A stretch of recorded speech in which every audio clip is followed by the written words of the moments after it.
Shalom, selamat pagi jemaat Tuhan. Berjumpa kembali dalam doa pagi online. Jujur.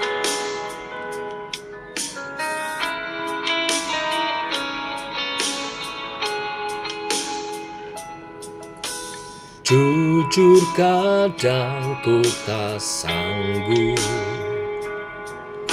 menghadapi semua bebanku, menantikan jawaban,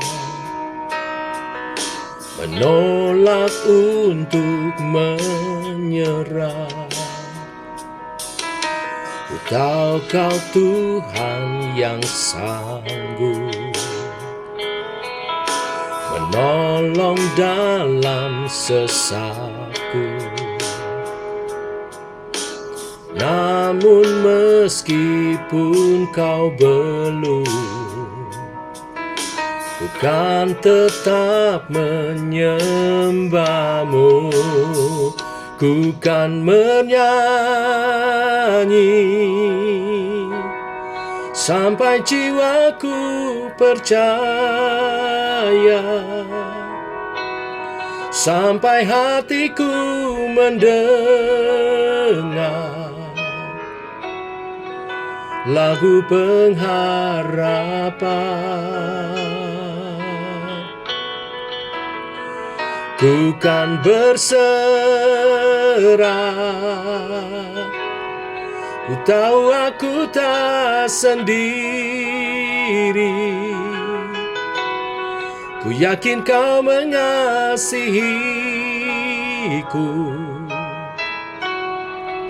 bahkan di dalam api pun ku kan menyembah-Mu.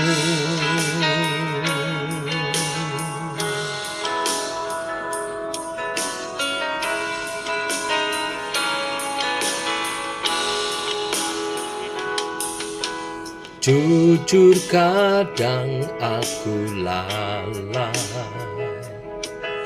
bersandar pada kekuatan-Mu. Di dalam kelemahanku, sempurnalah kuasa-Mu. Imanku memegang janji-Mu, Kau selalu bersamaku dalam setiap perkaraku. Kaulah damai tenangku, ku kan bernyanyi sampai jiwaku percaya, sampai hatiku mendengar lagu pengharapan. Ku tahu Kau sanggup, dan aku tak pernah sendiri. Selalu baik Kau di hidupku, bahkan di dalam api pun ku kan bernyanyi sampai jiwaku percaya, sampai hatiku mendengar lagu pengharapan. Ku tahu Kau sanggup, dan aku tak pernah sendiri. Selalu baik Kau di hidupku, hidupku. Bahkan di dalam api pun ku kan menyembahmu. Bahkan di dalam api pun ku kan menyembahmu.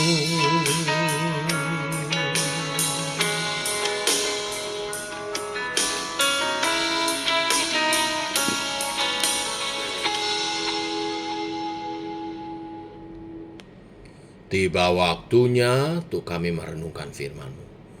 Firman-Mu lah suluh dan terang bagi jalan kami. Berfirman Tuhan, terangi jalan kami, tuntun langkah kami oleh kebenaran firman yang sebentar kami renungkan. Dalam nama Tuhan Yesus Kristus. Amin. Bapak Ibu, kita lanjutkan renungan firman Tuhan pada pagi hari ini. 2 Korintus pasal 12 ayat 1 sampai dengan yang ke-10. Demikian firman Tuhan. Aku harus bermegah sekalipun memang hal itu tidak ada faedahnya. Namun demikian, aku hendak memberitakan penglihatan-penglihatan dan pernyataan-pernyataan yang kuterima dari Tuhan. Aku tahu tentang seorang Kristen 14 tahun yang lampau. Entah di dalam tubuh aku tidak tahu, entah di luar tubuh aku tidak tahu, Allah yang mengetahuinya. Orang itu tiba-tiba diangkat ke tingkat yang ketiga dari surga. Aku juga tahu tentang orang itu, entah di dalam tubuh, entah di luar tubuh, aku tidak tahu, Allah yang mengetahuinya. Ia tiba-tiba diangkat ke Firdaus, dan ia mendengar kata-kata yang tak terkatakan, yang tidak boleh diucapkan manusia. Atas orang itu aku hendak bermegah, tetapi atas diriku sendiri aku tidak akan bermegah, selain atas kelemahan-kelemahanku. Sebab sekiranya aku hendak bermegah juga, aku bukan orang bodoh lagi, karena aku mengatakan kebenaran. Tetapi aku menahan diriku supaya jangan ada orang yang menghitung kepadaku lebih daripada yang mereka lihat padaku, atau yang mereka dengar daripadaku. Dan supaya aku jangan meninggikan diri karena pernyataan-pernyataan yang luar biasa itu. Maka aku diberi suatu duri di dalam dagingku, yaitu seorang utusan iblis untuk menggocok aku, supaya aku jangan meninggikan diri. Tentang hal itu aku sudah 3 kali berseru kepada Tuhan, supaya utusan iblis itu mundur daripadaku. Tetapi jawab Tuhan kepadaku, cukuplah kasih karuniaku bagimu, sebab justru dalam kelemahan lah kuasaku menjadi sempurna. Sebab itu terlebih suka aku bermegah atas kelemahanku, supaya kuasa Kristus turun menaungi aku. Karena itu aku senang dan rela di dalam kelemahan, di dalam siksaan, di dalam kesukaran, di dalam penganiayaan dan kesesakan oleh karena Kristus. Sebab jika aku lemah, maka aku kuat. Amin. Sampai di sini pembacaan kita. Bapak Ibu, 2 Korintus 12 ayat 1 sampai 10 adalah teks paling jujur dari Paulus. Dia rasul besar, tetapi bersaksi ada duri dalam daging, dalam dirinya. Memang tidak jelas apa, tetapi banyak ditafsirkan mungkin sakit penyakit, mungkin sakit mata, mungkin malaria, atau juga selain sakit mungkin dalam pelayanan kehidupan pelayanannya, sejak dia menjadi percaya dan memberi diri untuk melayani Tuhan, dia terus-menerus mengalami penganiayaan. Yang jelas dan yang pasti, duri dalam daging ini sesuatu yang menyakitkan, memalukan, tidak hilang walaupun sudah berdoa 3 kali, ayat 8 menjelaskan. Dan bahkan Tuhan berkata, cukuplah kasih karuniaku bagimu. Sebab justru dalam kelemahanlah kuasaku menjadi sempurna. Nah, inilah yang menjadi tema renungan kita pada hari ini. Dalam kelemahan, kuasa Tuhan sempurna. Dari renungan kita pagi ini, firman yang kita baca, setidaknya ada 3 poin. Yang pertama, kita belajar bahwa bisa jadi Tuhan mengizinkan kelemahan. Seperti Paulus diizinkan memiliki duri dalam daging. Dikatakan di ayat 7, diberikan kepadaku sebuah duri, edote, artinya Tuhan mengizinkan untuk mencegah kesombongan. Jadi bukan iblis, karena iblis tidak perlu izin. Iblis sukanya menerobos. Tetapi kelemahan yang kita alami dan Tuhan izinkan, Tuhan pakai dengan tujuan membentuk karakter kita, membentuk diri kita. Tujuannya supaya Paulus jangan meninggikan diri. Di ayat 4, Paulus baru melihat surga, ayat 2-4. Kalau tidak ada duri dalam dirinya, dia bisa jadi sombong. Tuhan lebih takut kita sombong daripada kita sakit. Karena sombong itu sama dengan terpisah dari Tuhan. Tetapi tidak sedikit pengalaman ketika kita sakit justru membuat kita mendekat kepada Tuhan. Duri dalam daging, semacam kayu runcing, paku di sepatu, atau paku di sepatu. Kita bisa tetap jalan tapi sakit terus. Tidak fatal tetapi tidak nyaman. Itulah cara Tuhan membuat kita supaya selalu sadar kita perlu bersandar kepada Tuhan. Sadar akan Dia. Yang kedua, kadang apa yang kita doakan tidak dijawab seperti yang kita rindukan. Jawaban Tuhan bisa berbeda seperti apa yang kita rindukan. Paulus 3 kali meminta supaya dilepaskan dari duri dalam dagingnya ini. Tetapi jawab Tuhan, cukuplah kasih karuniaku. 3 kali Paulus berseru di ayat 8. Dia doa sungguh-sungguh, berulang-ulang. Kita melihat pengalaman di Matius 26 ayat 44. Yesus juga berdoa di Taman Getsemani supaya cawan salib dilalukan. Tetapi yang terjadi kehendak Tuhan berbeda dengan apa yang kita inginkan. Dan kita mesti tunduk pada kehendak Tuhan. Jawaban Tuhan, cukuplah kasih karuniaku bagimu. Kata cukup artinya memadai, tidak kurang. Tuhan tidak bilang, aku akan cabut. Tapi Dia bilang, aku akan cukupi.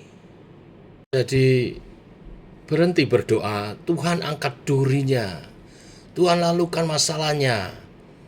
Tetapi berdoalah, mulailah berdoa, Tuhan cukupi aku di tengah duri ini, sehingga aku dimampukan.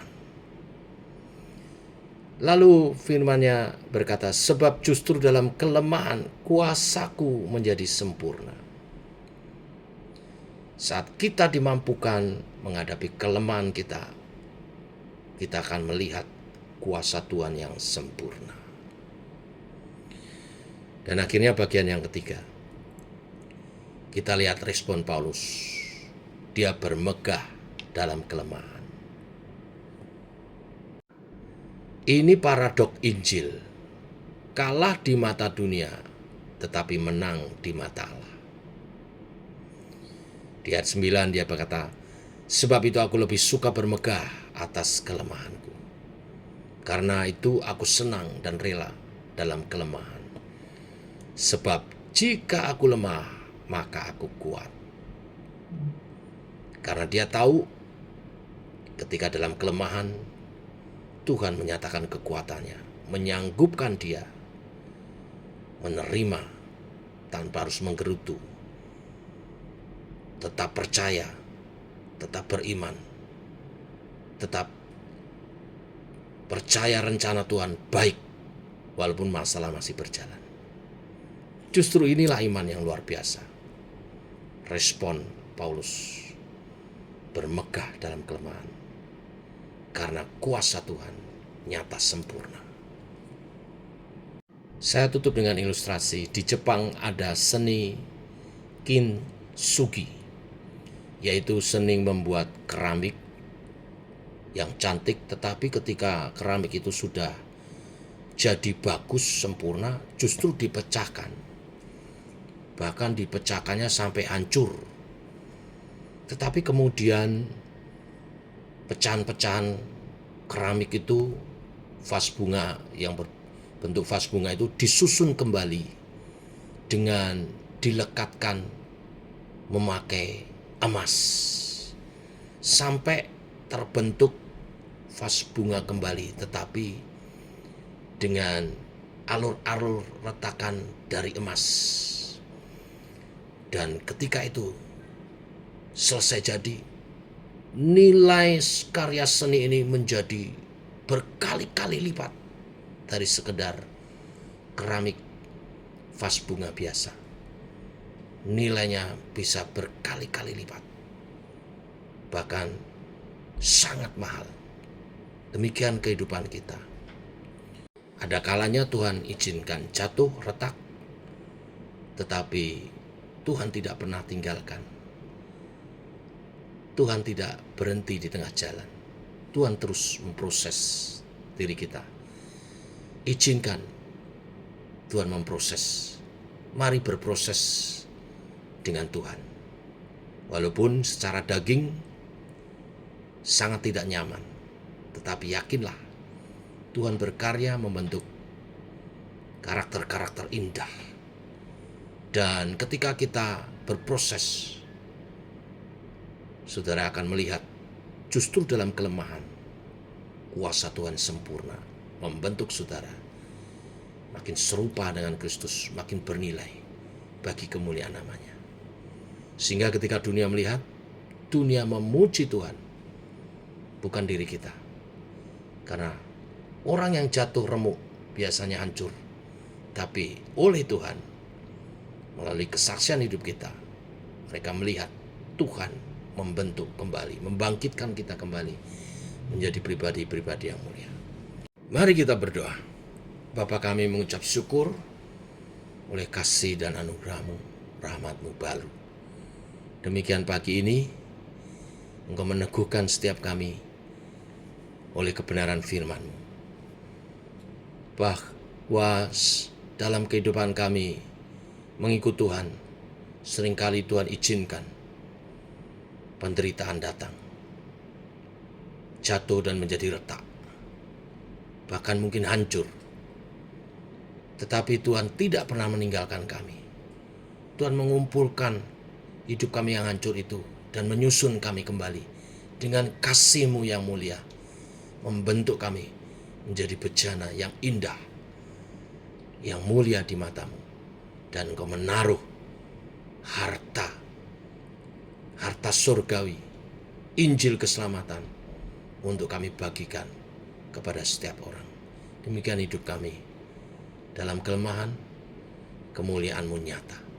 Terima kasih Tuhan, Kau berkarya terus menyempurnakan kehidupan kami. Kami mau belajar berproses bersama dengan Tuhan. Allah Roh Kudus, pimpinlah kami. Dalam nama Tuhan Yesus Kristus. Amin. Demikian saudara doa pagi kita. Selamat pagi. Jangan lupa nanti malam kita berhimpun dalam Menara Doa.